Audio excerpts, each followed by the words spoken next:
पेडणे मतदारसंघातल्या सगळ्याच राजकीय पक्षांच्या कार्यकर्त्यांनी उपजिल्हाधिकारी राजेश आजगावकरांची भेट घेऊन मतदानाच्या दिसा प्रशासकीय वेळार जाल्ल्या कामाची तोखणाय केली।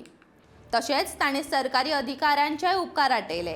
ह्या सर्वपक्षीय शिष्टमंडळान सुदीप कोरगांवकर, उमेश गाड, राजमोहन शेटये, अध्यक्ष तुळशीदास गावस, रुद्रेश देशप्रभू आणि हेर उपस्थित आशिल्ले।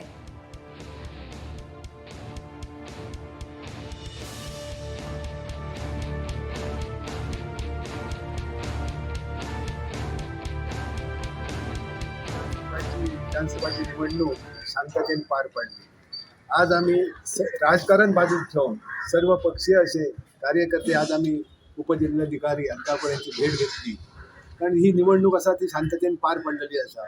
या कामी उपजिल्हाधिकारी, मामलेदार, सगळे अधिकारी, पोलीस खाता यांच्यानी मोठा सहकार्य देऊन काम करून व्यवस्थितरित्या पार पडलीबद्दल त्यांना आम्ही सगळ्यांनी धन्यवाद देता।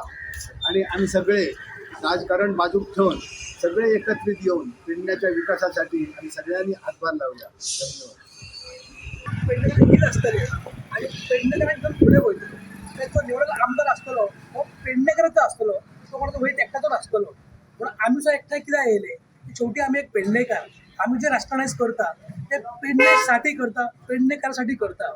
हातून आमचो कोणाचोच वैयक्तीक स्वार्थ ना की वयते आमी लोकांचो स्वार्थ पळयना। म्हणूनच आमी जो आयज हांगासर एक लोकांक मॅसेज दिवंक सोदता ह्या माध्यमांतसून की अशाच तरेचो आमचो जो कोण आयज फुडें निवडून आमचो आमदार आसतलो तेणें बी सगळ्या पेडणेकारांक फुडें वयचो आनी खंयच्याच भावनेन आमच्या पेडणेकारांचेर अन्याय करचो न्हू वा सूड भावना राजकारण करचें न्हू।